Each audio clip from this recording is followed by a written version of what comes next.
used as a resource center for developmentally appropriate learning materials and a laboratory for conducting research, data gathering, and innovations about early childhood. Pangako ng Pangulo na hindi titigil ang pamahalaan sa pagbibigay ng kinakailangang suporta para sa mga bata dahil sila ang magmamana at magpapatibay naman ng pundasyon ng ating bansa sa hinaharap. The government continues to find ways to support our children so they can grow, they can thrive, and reach full potential. Through health and community programs, we remain committed to helping them become productive members of our society. Para sa iba pang mga balita at impormasyon, manatiling nakatuto. Tapat sa pag-uulat. Radyo Pilipinas. Radyo Publiko 738. Radyo Pilipinas. Radyo Publiko. Radyo Pilipinas. Radyo Publiko.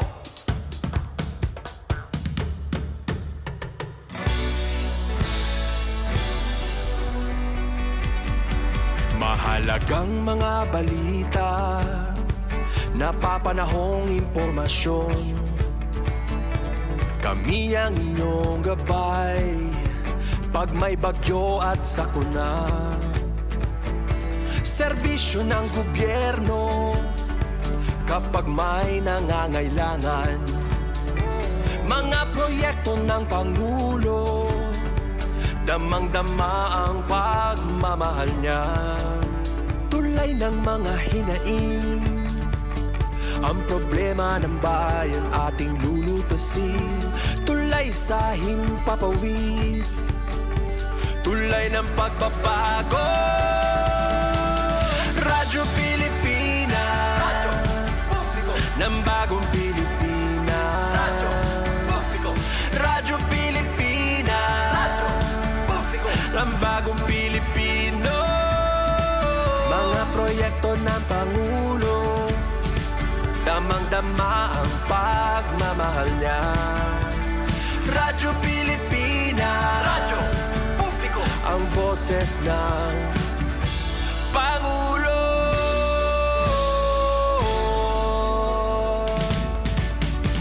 Karamay niyo kami, kahit malayo man kami nakakarating.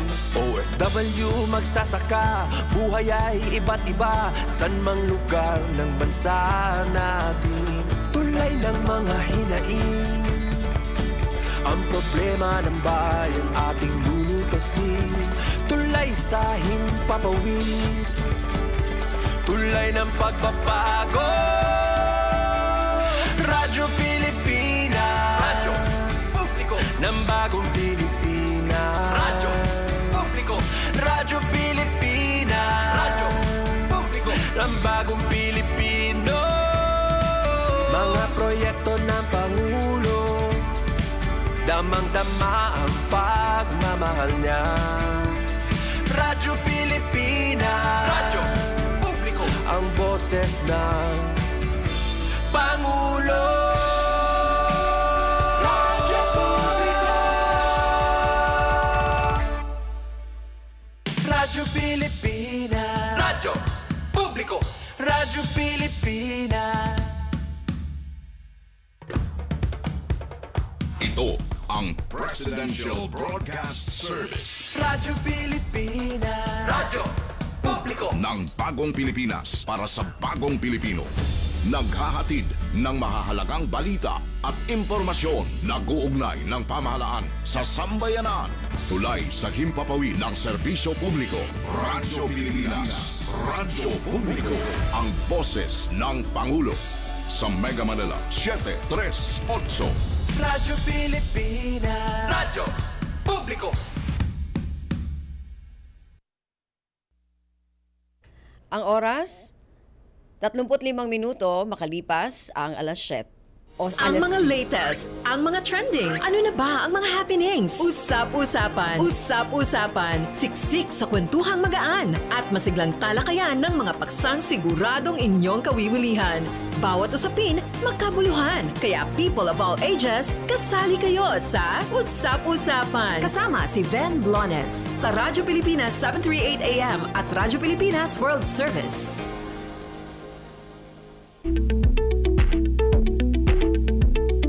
Okay, magandang umaga po sa ating mga tagapakinig dito sa ating programang Usap-Usapan. Ngayon pong araw na ito ng Sabado. Pasensya na po kayo, sabi ko alas 7:35. Parang hindi pa akong gising. Ayun, alas 18 na po. Magkakasama-sama tayo hanggang mamayang alas 11 ng umaga.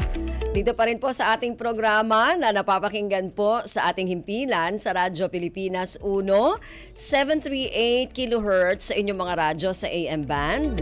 At napapanood din po tayo sa ating FB live streaming ng RP1 page.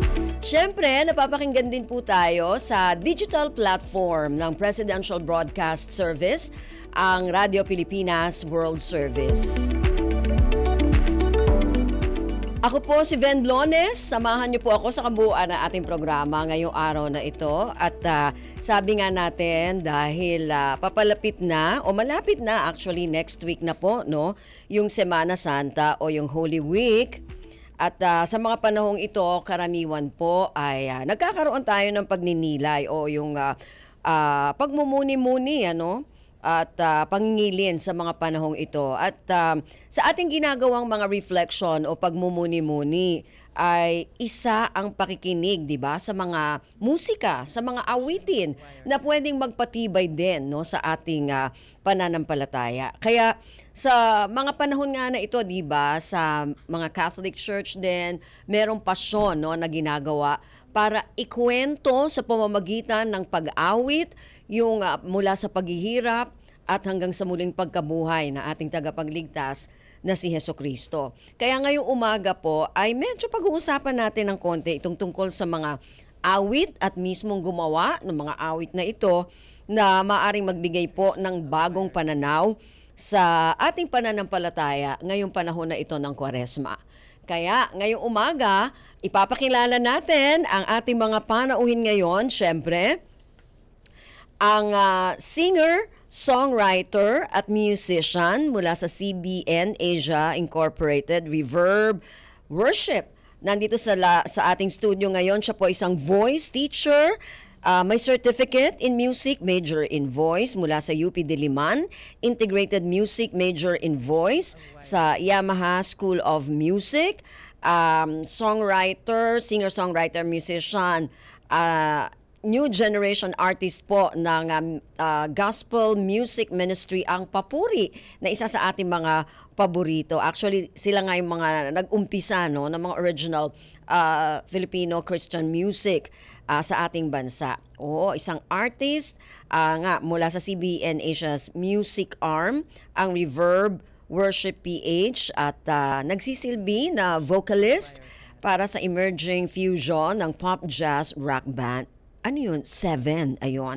At syempre meron din siyang nomination mula sa Asia's Gospel and Christian Music Awards. Trailblazer Award winner dito sa Pilipinas. Palakpakan natin si Ma'am Maria Viola Andrea Natividad. Good morning po. Thank you for having me here. Okay. Ayun. Sa lahat po ng mga nakikinig. Ayun. Good morning. Good morning.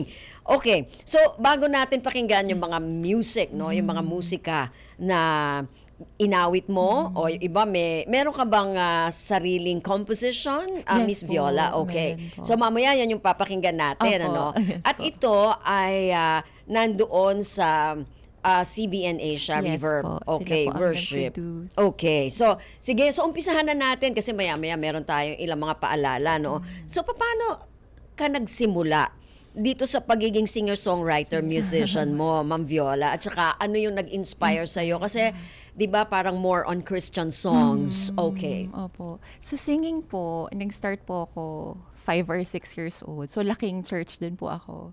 So, naalala ko po yung dad ko. Siya pa po yung nag-a-accompany sa akin. Siya yung nag-gitar. Tapos ako po yung nagsasong number sa church. Ganyan. So, doon po nag-start yung hilig ko sa pagkanta. Ilang taong ka doon, Miss Viola? 5 or 6 po. Wow! Yes. So, 5 taon ibig sabihin nun, 5 taon, nasa tono ka na, di ba? Oo, kasi biro mo nakakakanta ka na, di ba? Opo. So, ano ba? Yun yung talaga nag-inspire sa'yo? Sa songwriting po, nag-start po ako high school. Kasi po, dahil din po sa mga napapakinggan ko, listeners din po kasi kami ng Papuri po sa FEBC, yes, 702 DZAS. So, laking papuri po ako. So, yun yung mga naririnig ko pong songs, yung mga artists po na mga favorite ko. Yun po yung nag-inspire din sa akin. So, nag-try po ako magsulat high school. Nakagawa po ako ng 2 songs. Pero mas pinursu ko po talaga yung singing and yung playing po ng instrument. So, anong mga instrument naman yung hawak or ginagamit mo? Ang una ko pong inaral, drums. Opo, pero mas naging interest ko po ang piano and guitar. Okay. Opo. So, piano and guitar. Yes. Ang dami At saka drums. Okay. So, dito, sa pagiging singer, songwriter, musician, syempre maraming challenges. Opo. Lalo na kung hindi naman mainstream. Diba? Ito rin yung naitanong ko yata kay Miss Joselle last time. Pag hindi masyadong mainstream, parang mas maraming challenges ba? Yes. So, ano ba yung mga naging challenges? Challenges po sa akin bilang songwriter po.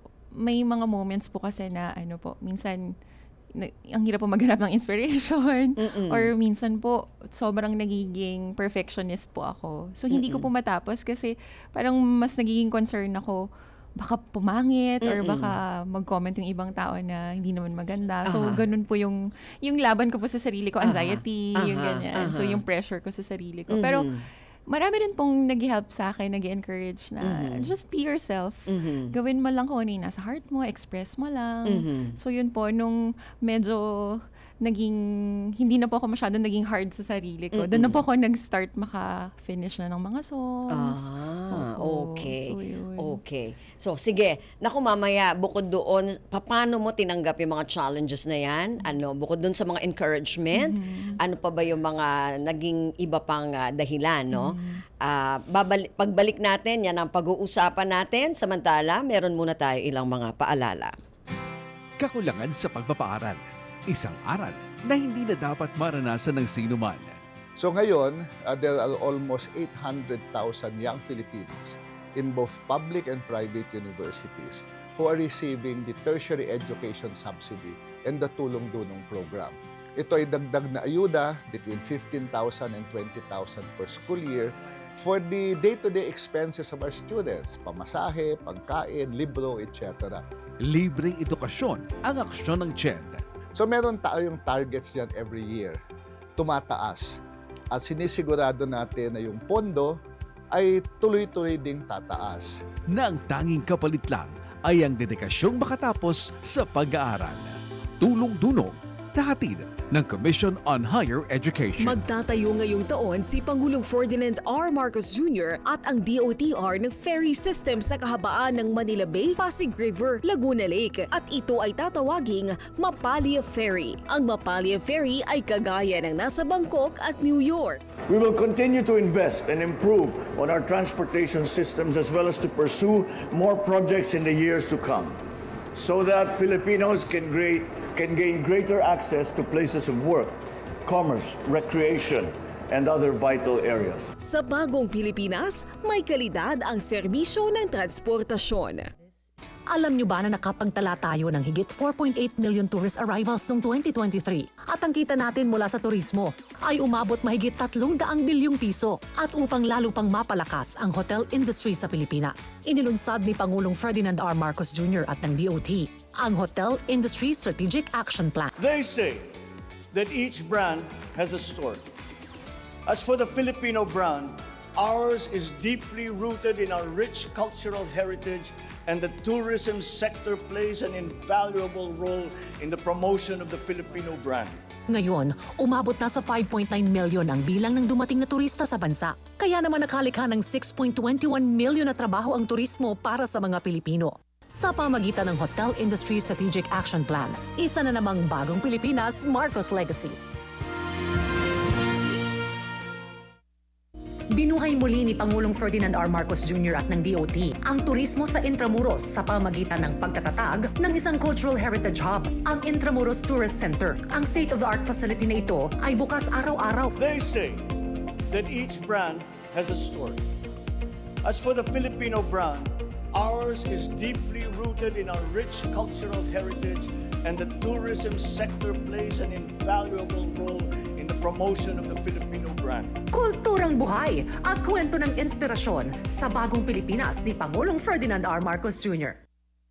Sa patuloy na pagpupunyagi ni Pangulong Ferdinand Marcos Jr. para gawing top investment destination ang Pilipinas, iniulat ng Philippine Economic Zone Authority o PEZA na nahigitan nito ang investments target ng ahensya na 200 billion pesos sa taong 2024. Tinatayang 70,000 direct employment ang idudulot nito at higit pa. Sa paliwanag ni PEZA Director General Tereso Panga, for every direct job created inside the economic zone creates 5 more. So, ang laki ho ng multiplier effects nito sa local, especially sa national economy natin. Sa nagbabagong Pilipinas, patuloy ang trabaho, patuloy ang pagbabago. Bilang paggunita sa Semana Santa, pansamantalang mawawala sa himpapawid ang Radyo Pilipinas Radyo Publiko. Simula April 17, Huwebes Santo, hanggang April 19, Sabado de Gloria. Magbabalik kami sa regular broadcast sa April 20, Linggo ng Pagkabuhay. Isang ligtas at mapayapang Semana Santa sa ating lahat. Naghahatid ng mahahalagang balita at impormasyon. Radyo Pilipinas. Radyo Publiko. Usap-usapan. Usap-usapan. Kasama si Ben Blones sa Radyo Pilipinas 738 AM at Radyo Pilipinas World Service. Okay, balik tayo sa ating programa Usap-Usapan at kasama pa rin natin dito si Miss Maria Viola Andrea Natividad.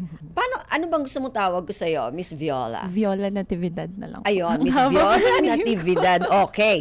Sige, so balik tayo dun sa naputol natin kanina, Miss Viola. No? Kasi yun nga, may mga challenges at may mga encouragement na nakakatulong sa'yo. Pero sa practical, dun sa paano mo ang tawag dito, paano mo sinasalubong yung mga challenges na yon sa pamagitan ng mga ibang practical na pamamaraan? Sa singing po kasi, classically trained po ako. So, ibang-iba po talaga yung singing, yung technique ng singing ng classical sa pop. Sa ministry ko po ngayon, pop po talaga yun yung, na nga. yes. So, may years po talaga na nagsa-struggle ako mag-switch. So, may mga times po na parang naisip ko, kaya ko ba to? Kasi yung insecurity po nandun talaga eh. Tapos po may mga voices na nagsasabi na kailangan mo pang i-push, ganyan. Pero ano po kasi, dahil alam ko rin naman po yung identity ng voice ko. Kasi very soft po kasi talaga yung boses ko. Pati magsalita ka, talagang napaka-soft. Nahihirapan po ako. So, nagka-crack siya. Okay. So, ako po ang ginawa ko, nag-try po akong mag-learn. So, may mga in-learn po ako sa classical. Okay. Pero yung mga foundations ko po sa classical, kinip ko po yun. So, ano ba talaga ang nakikita mo talagang difference no sa pop at saka classical para mahirapan ka na mag-switch? Yung placement po, Miss Ben, napakahirap. Paano kasi, ba yun? Paano ba natin, in layman's term, paano ba natin sasabihin yung placement? Like for example po, sa pop po kasi, kapag mag-hit ka ng high notes, yun po yung maririnig nyo talagang binibirit nila na very powerful. Yes. Sa classical po, yung high notes is light. Meron naman po, may iba po na ang attack po nila is opposite. Yes, okay. May iba naman po na medyo heavy din, pero yung placement po hindi po kasi magkaiba po yung muscles na ginagamit. Yes. So nasanay po ako na-train po kasi ako na yung head voice ko po talaga yung ginagamit ko. Parang head tone, ano? Yes, head tone. Kala mo may alam. Yes, opo. Hindi, yung head tone. Head tone. Usually sa classical ganon. po Pero talaga. Pagdating sa pop, kailangan parang po ng birit. chest. Dito voice. sa Yes. diaphragm din, saka sa chest. So, yun po. Medyo nag-struggle po ako doon. Pero, nag-self-help po ako. So, nag-try po ako, nag-enroll po ako sa mga pop. Yes, pop coaches na. Opo. So, hanggang ngayon po, nag-try pa rin po ako, nilalearn ko pa rin po yung mga techniques. Pero, po. gaano katagal na nag-switch from classical to pop? Since Mga siguro po 5 to 6 years na po. Medyo But hindi pa rin po nawawala yung classical na roots ko. Nandun pa rin po siya. Kasi yun yung inaral mo talaga. Kaya medyo okay. So ganun pala yun. Mahirap pala pag ito talaga yung forte mo, tapos pupunta ka dito sa kabila. Medyo mahirap pala yung ganun. Pero may fulfillment din po kasi pag narinig ko naman po na ay nakakaya ko na. Meron din. Pero Miss Viola, wala ba tayong mga Christian songs na talagang classical yung dating? Like, kung halimbawa, kung ano yung forte mo, ganun din yung parang genre niya. Meron naman pong mga crossover. Okay. Like yung parang mixture siya ng pop and may classical. Okay. Na attack. Okay. So may gano'n naman po. So wala pa talaga. Baka pwede kang gumawa nung gano'n. Yung Christian song na talagang ang atake mo ay classical, pero Christian song, di ba? Anyway, sige. So ganun pala din kahirap. So ngayon, sa tingin mo, Miss Viola, ano yung, ano ang role ng pagiging gospel music o yung gospel music natin sa pagpapatibay nung ating pananampalataya? For me po, yung pagiging gospel artist po kasi we are like messengers po and vessels. Yes. And yung music po na we play, we create, we interpret. Ang inspiration po niyan yung Bible, biblical standards po, yung ano po namin, yung mga pinagdaanan namin sa buhay, testimonies, and yung faith namin. And I believe po, ito po yung nakaka-help din sa mga tao. Kasi para rin po, similar po siya to preaching Yes. But we use music. Yes. To get the message across. Plus yung music po kasi, meron po talaga siyang way to, to hit you po sa heart talaga. Yes. Diba po? Na mas tumatatak po yung message. Dahil nga, music po yung tool. Totoo yun. So para kang nagkukwento sa pamamagitan ng music, or para kang nagpipreach sa pamamagitan ng music. So, yun nga, syempre universal language nga din ang musika, di ba? Ang music. So, minsan yung iba kahit hindi nila alam yung words, di ba? Yung lyrics. Tapos pag narinig lang nila yung kanta, 'di ba? Parang nagiging na din, parang pumapasok doon sa kanilang heart, 'di ba? Sa kanyang puso.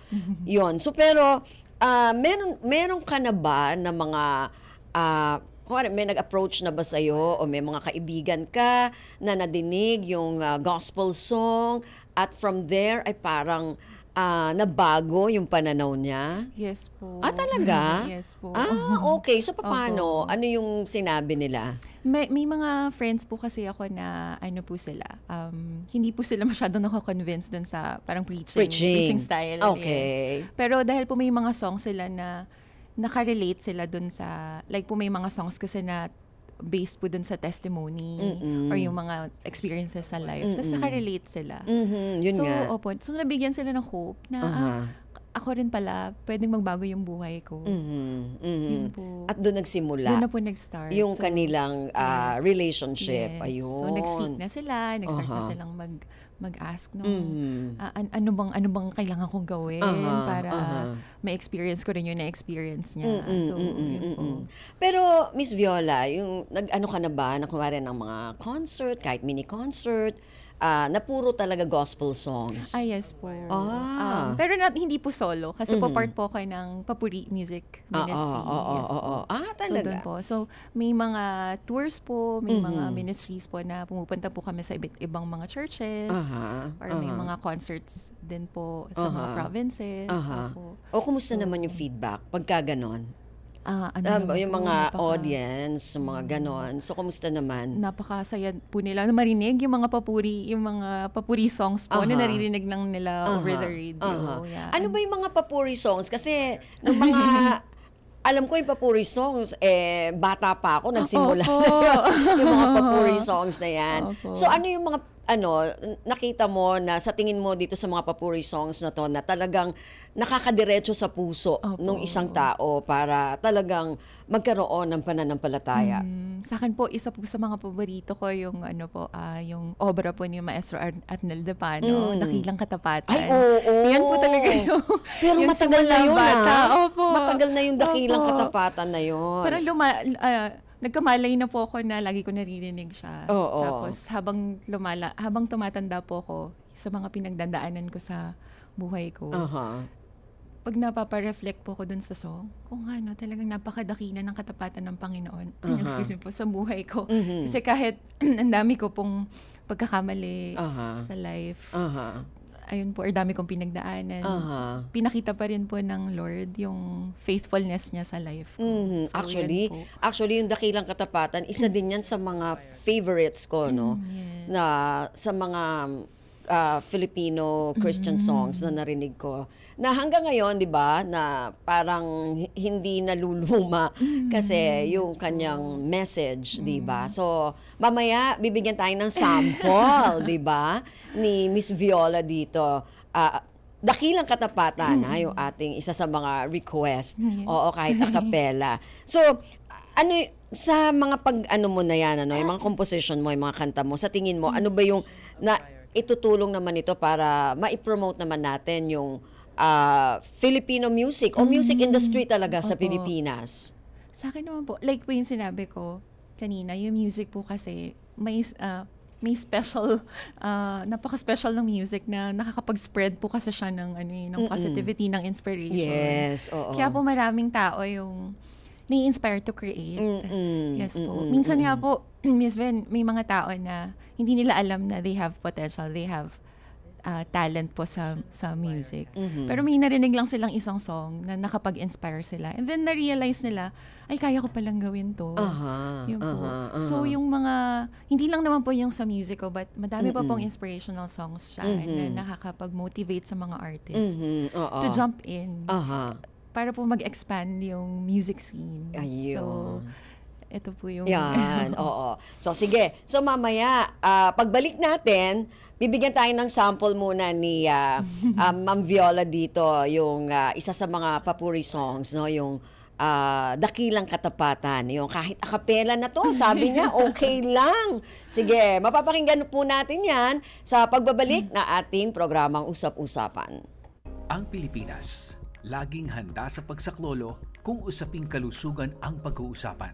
Pinatunayan ng Philippine Emergency Medical Assistance Team na kahit anong sakuna ay nandyan sila at handang umalalay. Noong nakarang taon, sa direktiba ni Pangulong Bongbong Marcos at DOH Secretary Teodoro Herbosa ay umaksyon sila sa Bicol Region para sa mga nasalanta ng Bagyong Christine.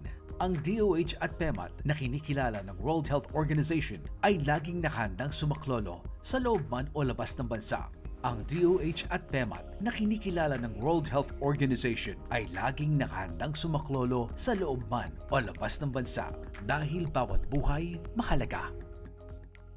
Sa ilalim ng administrasyon ni Pangulong Ferdinand R. Marcos Jr., isang malaking hakbang patungo sa makabago at mahusay na sistema ang ipinagkaloob ng ating 911 Emergency Response System. During the PBBM administration po, naging digital po kami. Maganda na po yung record ng 911 dahil dati, logbook lang kami, wala kami mga picture, wala kami media files. So sa bagong sistema po ito, lahat po ito nare-record. Ang makabagong sistema ng 911 ngayon ay nagbibigay ng mas mataas na antas ng kahusayan at mas mabilis na pagtugon sa mga emergency. Sa pamahalaang Marcos, ang kaligtasan ng mamamayan ang pangunahing adhikain ng kanyang pamumuno para sa pagtatatatag ng isang malakas, ligtas at mapayapang bagong Pilipinas. Layo ni Pangulong Ferdinand R. Marcos Jr. ang bigyang kaalaman at kasanayan ang ating mga opisyal ng turismo. Kaya't inulusad ng Marcos Administration at ng DOT ang inisyatibang Sustainable Tourism Development Training for Tourism Officers. They say that each brand has a story. As for the Filipino brand, ours is deeply rooted in our rich cultural heritage and the tourism sector plays an invaluable role in the promotion of the Filipino brand. Noong 2022, may mga 13,000 na ang na-train. Mula noon, 256,000 na ang nasanay sa ilalim ng programang ito. Isa na namang legacy project ni Pangulong BBM para sa turismo, para sa bayan at para sa bagong Pilipinas. Marami nga ba talaga ang mawawalan ng tirahan kapag nagtuloy-tuloy ang proyekto sa paglilinis at pagpapaganda ng 25 kilometrong haba ng Ilog Pasig? Hindi po totoo yan. Ang Pasig Bigyang Buhay Muli Project ni Pangulong Ferdinand R. Marcos Jr. ay may layuning gawing lugar ng transportasyon, turismo at kabuhayan ang makasaysayang ilog. Gagawin natin ito sapagkat tama lang na kung sino ang malapit sa ilog ang siyang unang dapat mabibiyayaan. Sa bagong Pilipinas, transportasyon, turismo, kalikasan at kabuhayan ng mamamayan ang pinangangalagaan. Nakapunta ka na ba sa Pilgrimage Center ng Cagayan?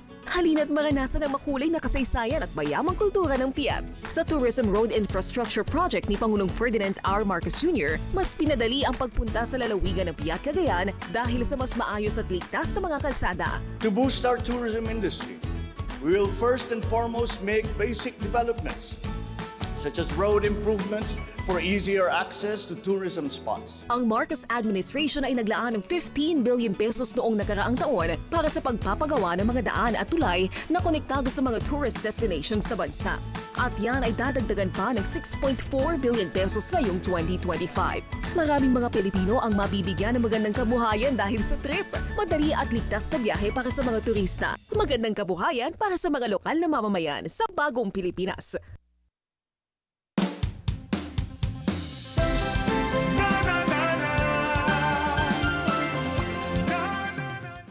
Pay as you file your 2024 annual income tax on or before April 15, 2025. Pilipino handa sa pagbabago, sa pagsulong may solusyon. Teknolohiya at modernisasyon ang kailangan natin ngayon. Lahat ay giginhawa kung tayo ay sama-sama mula sa tapat mong kontribusyon. Anong latest?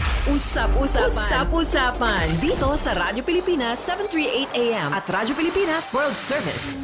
Okay, ayan. Balik tayo sa ating programa Usap-Usapan. Meron na po tayong 35 minuto makalipas ang alas 10. Katulad na ipinangako natin sa inyo kanina para medyo ito makakadagdag no, sa inyong pananampalataya. Yung bawat salita, yung bawat lyrics nitong kanta na ito, no?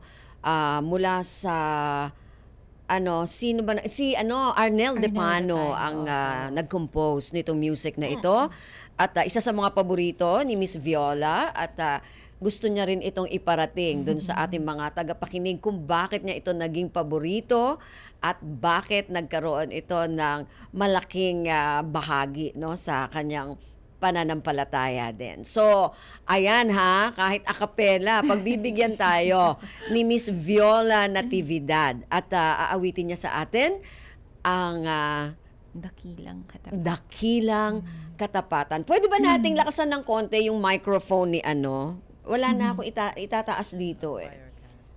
Pwede pa ba nating lakasan ng konti? Yung microphone niya. Oo. Asan? Sige, okay. Direct, na to todo na kaya wala ba dyan? Wala. Sige. Medyo ilapit lang konti. Sige pa. Yun, okay. So sige, makikinig na kami, Miss Viola. Okay, so narito si Miss Viola Natividad para sa a cappella ng kantang Dakilang Katapatan. Sadyang kay buti ng ating Panginoon, magtatapat sa habang panahon,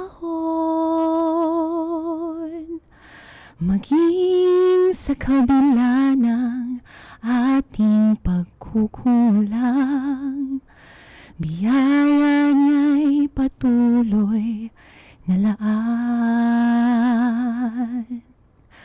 Katulad ng pagsikat sikat ng gintong araw. Patuloy siyang nagbibigay tanglaw. Kaya't sa puso ko't damdamin, katapatan niya'y aking pupurihin. Dakila ka, O Diyos, tapat kang ang tunay, magmula pa sa ugat ng aming lahi. Mundo'y magunaw man, maaasahan kang lagi, maging hanggang wakas nitong buhay. Okay, ayun. Talagang talaga sa puso, no? Paano yung hindi ba mahirap yung a cappella? Kasi 'di ba minsan kukuha ka ng pitch, Opo. ganyan, 'di ba? Paano nagagawa 'yon, yung ganung a cappella? Ang challenge po, kailangan nasa tono kayo kung paano po kayo nag-start, yung key nyo. Kailangan po matapos po kayo ng nasa same key. Yun nga. Yes, Oo, opo. yun nga, 'di ba? So kailangan talaga alam mo yung tono talaga mula sa umpisa hanggang matapos, Yes, Pero alam mo talaga yung lyrics nitong Dakilang Katapatan, talagang parang, sige, ikaw na yung mag-preach dun sa mga Hindi, ibig sabihin, ikaw na yung mag-preach, ano ba yung tinutukoy talaga nitong Dakilang Katapatan na song, no? Na pwede nating pagnilay-nilayin. Oo. Ito po yung gist po kasi niya sa kahit po anong season, yung katapatan po ng Panginoon hindi nagbabago. Kahit po tayo yung magbago. Sabi nga po, mundo'y magunaw man. Magbago man po tayo. Tayo po kasi nag-change, pero yung love po at katapatan ng Panginoon, hindi po siya nagbabago. Very constant po, unchanging. Oo, totoo naman yun, no? So, meron ka bang mga kumbaga, may mga gig ka ba na mga ganon? Kasi nabasa ko dito, nag-perform ka sa Hotel and Resort, yung Daejeon Seoul Beach Hotel and Resort sa South Korea noong 2017 hanggang 2018. So, anong piniperform mo doon? Ano yung mo doon? Kinakanta mo? Doon po, nag-work po ako as a singer, lobby singer po sa hotel. So doon po iba-iba kasi 4 sets po ako doon. So meaning pag 4 sets, ilang songs? Siguro po nasa mga 10 songs. Each, or 10 songs 10 or each? 14, ganun po. Each set. Each set nga. Opo. So iba-ibang genre po. May set po ako na So 40 Broadway. songs. 40 songs. A night? A night. Wow. Every day po. Hindi ba yung mahirap? Mahirap po. Tapos syempre, so every day? Every day. Tapos syempre, iba-ibahin mo ba yung songs mo doon? Hindi naman po. Every pare-pareho din? Every 3 months po, nag-change po ako. Okay. So every 3 months, kala ko every iba-iba eh. So, pero kahit na mahirap, di ba? 40 songs. Paano mo yun nagagawa? Kinailangan ko po talagang i-preserve yung voice ko. Hindi po ako uminom ng malamig. Hindi po ako nagsisweets. Pati sweets? Magsisweets po ako pag day off. Ganun po. Pero ko po kasi na-experience ko po yung... Hindi ba malungkot? Malungkot po talaga. Kasi wala po akong sweets. Okay. Tapos warm water. Honey po ang naka-help po sa akin. Okay. And apple. Apple and honey. Okay. So talagang ganon yung yung sistema mo talaga. Yes, opo. And kailangan So, po isang 8 hours of taon. sleep. 2 years, 2 years po ako. 2 years. po. 17 and 18 na 16 to 18 po. 16. Bakit dito 17 to 18 lang nakalagay? Oo. So 2016 to 28. Yes. 2 taong kang 2 years ganon. Okay. So ano yun? Anong genre yon? Iba-iba? Iba-iba po per set. Okay. May jazz po ako, may pop, may classical crossover, opo, may acoustic nag-change po. May Disney. Kasi po, families po yung pumupunta doon sa hotels. May mga bata po nagre-request. Oo, talaga. Opo, na gusto nila Little Mermaid, ganyan. So, nag-Broadway po ako doon. Okay. So, talagang may request, Yes po. Paano pag hindi mo alam yung song? Pag hindi ko po alam, aaralin ko po. Magsasabi po ako na aralin ko po yung song. So after a day or two, kailangan aral ko na para habang nandun pa yung family na nag-request, marinig po nila. Ganong kabilis mo dapat aralin yung isang song. Wow. Sana ganun din ako. Sana all, Pero dun sa mga na yun, nag-i-inject ka rin ba ng mga Christian music? Yes po. Okay. So, mga contemporary Christian. Oo. Like ano yung mga Christian songs na naisasali mo?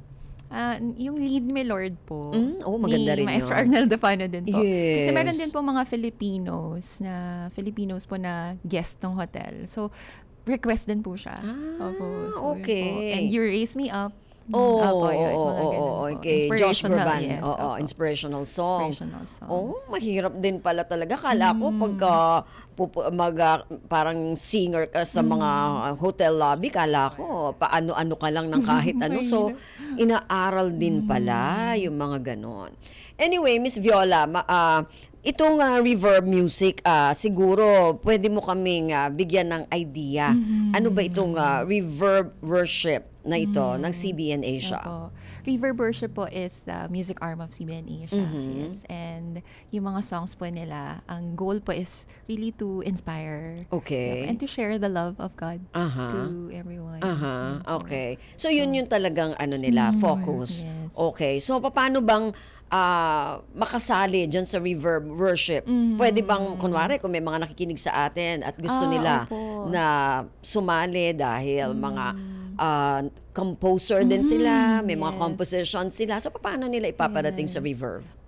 Kung meron po silang mga songs na hindi pa po na-produce, you can send it po email to CBN Asia Reverb Worship po. Okay. Ay, papadala lang. Papadala po. Okay. And then, pag nagustuhan, ayun po, they will contact the artist. The artist, okay. Pero paano ba maging member? yun po yung yun ang medyo kakailanganin na kailangan pong makausap muna sila ng heart to heart. Bago sila maging member ng Reverb Worship PH. Oo, kasi may mga nagtatanong dito, paano ba maging member dyan sa Reverb Worship, 'di ba? PH. So, kailangan mo na ng heart to heart talk with Miss Viola para kayo makasali dun sa Reverb Worship. So, basically yung ginagawa ng Reverb Worship PH ay gamitin ang music, ang musika para iparating dun sa mga tao yung yung ating message tungkol kay Jesus Christ at sa ating Panginoon, 'di ba? Anyway, so mamaya sa pagbabalik po ng ating programang Usap-Usapan ay ipaparinig naman sa atin ni Miss Viola yung kanyang composition mismo. Ayan, anong title noon, Miss? Dahil Sa'yo. Dahil Sa'yo. Uy, may Tagalog song ng Dahil Sa'yo din yung matagal ng song. Dahil Sa'yo. Oo, yan, di ba? Oo, merong ganyan. So, ito ibang Dahil Sa'yo. Ibang Dahil Sa'yo okay. po.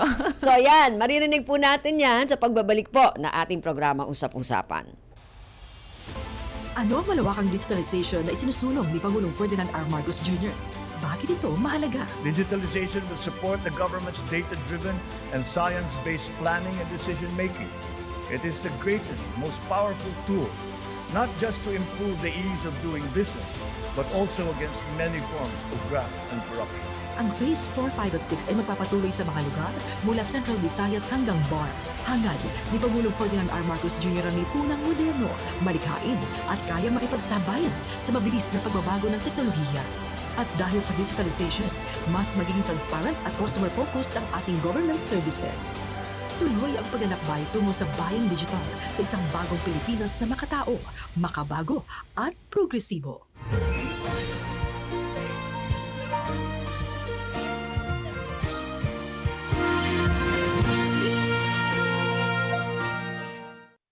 Nais ni Pangulong Ferdinand R. Marcos Jr. at ng DICT na pumangatlo ang Pilipinas sa internet connectivity sa Southeast Asia sa taong 2028. Sa kasalukuyan, mayroong 13,462 free Wi-Fi sites sa 1,401 na syudad at bayan sa buong Pilipinas, kabilang ang 3,040 geographically isolated and disadvantaged areas. We are entering an age of exponential adoption of technology. It is the fourth industrial revolution.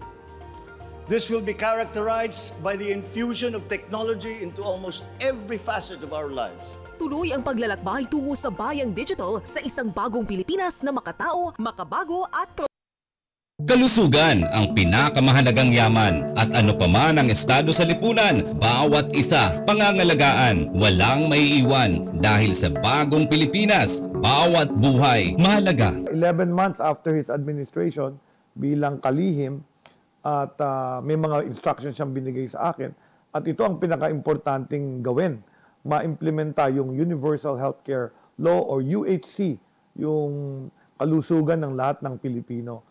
So naisip namin ang very important dito yung unang pagpatingin sa doktor or primary care.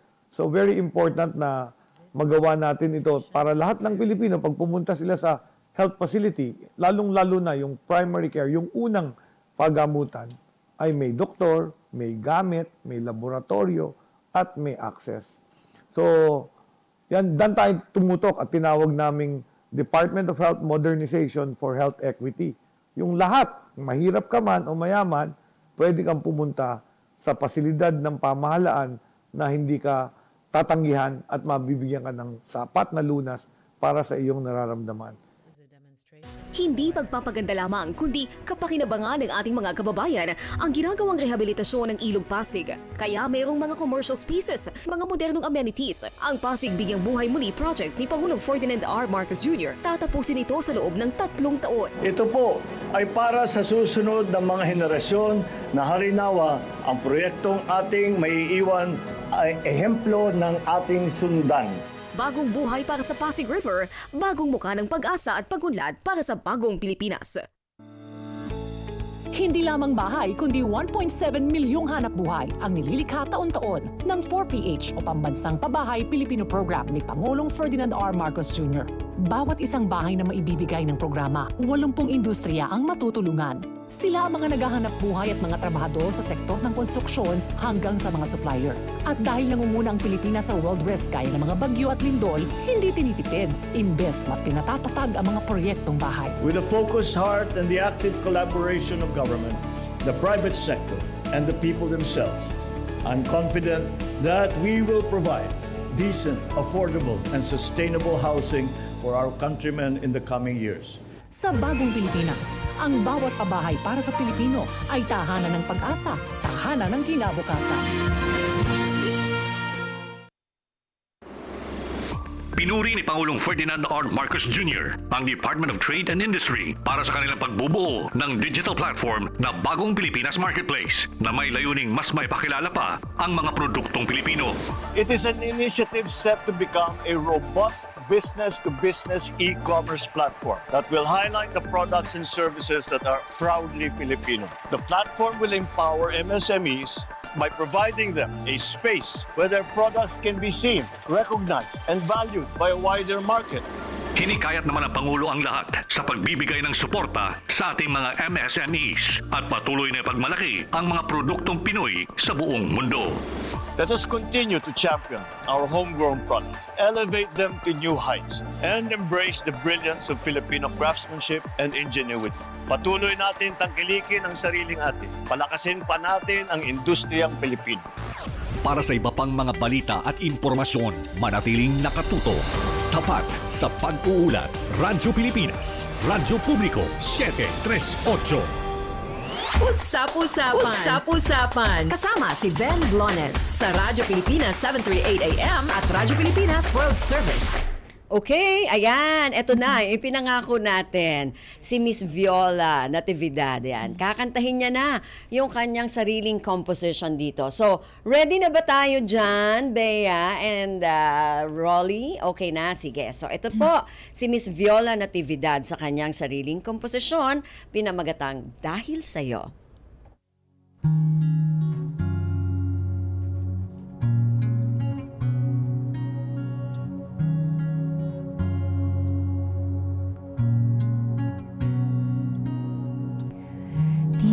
akalain na mangyayari to sa buhay na laging gulong-gulo. Biglang nagbago takbo ng mundo na dati di alam kung saan patungo. Simula nang makilala ka, ako'y nag-iba. Puso ko ay naging malaya dahil sa'yo. Nagkaroon ng saysay ang buhay ko dahil sa pag-ibig na alay mo. Ako'y nagbago, pinawi ang lungkot at pangamba. Sa'yo wala nang hahanapin pa. Buhay ay mayroon ng halaga dahil sa'yo.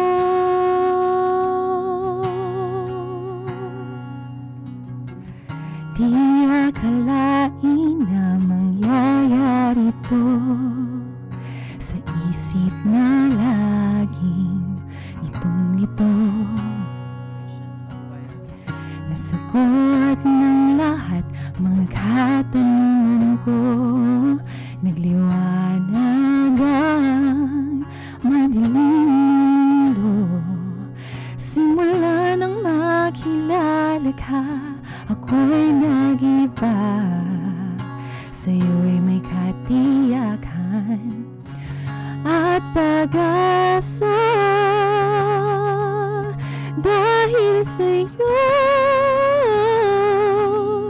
Nagkaroon ng kulay ang buhay ko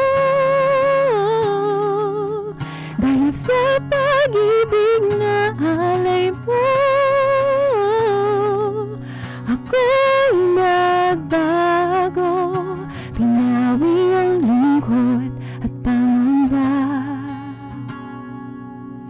Sa'yo wala nang hahanapin pa.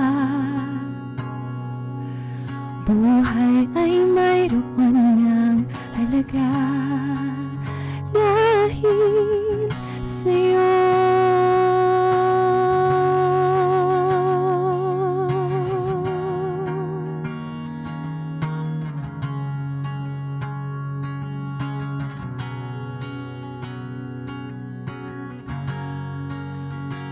Okay, palakpakan naman dyan. Okay, ang ganda. Okay. Thank you po.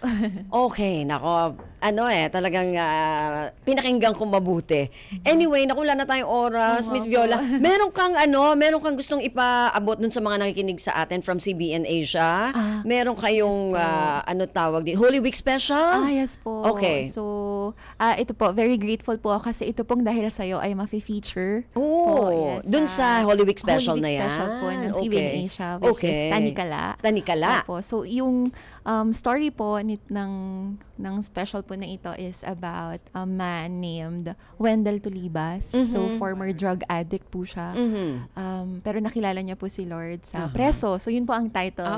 Preso. Opo. Preso ang title. Preso po ang title. Ayan, sa Holy Week special ng CBN Asia, Tanikala. Tanikala. Okay. So, ang story... Ano ba ito mapapanood saan to? Sa mapapanood po ito sa GMA. Sa GMA 7. On April 18 po. Okay. Yes. Friday, 5:30 p.m. Okay. April 18, 5:30 p.m.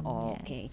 So maraming salamat, Viola. Oo, na-inspire ako sa mga pinag-usapan natin at saka dun sa pagkanta mo at saka dun sa composition mo. Thank you very much. Ayan. At saka kay Alisa dito na panay.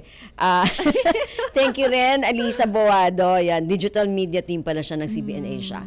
Okay, so maraming salamat sa mga nakasama natin, kay Erwin Peñano at kay Bea Gaza de Guzman sa ating production side. Sa technical side, kay Ronnie Bumatayo at kay Jobel Lustre at sa ating mga naging tagapakinig ngayong araw na to at tagapanood. Hanggang sa susunod na edisyon ng ating programang Usap-Usapan. Ako po si Ven Blones, ang tabayanan si F. Gaitos sa ating mga balita. Maganda umaga. We know you're always on the go. Pero ang mahuli sa balita is always a big no-no. Kaya Radyo Pilipinas is here to keep you updated.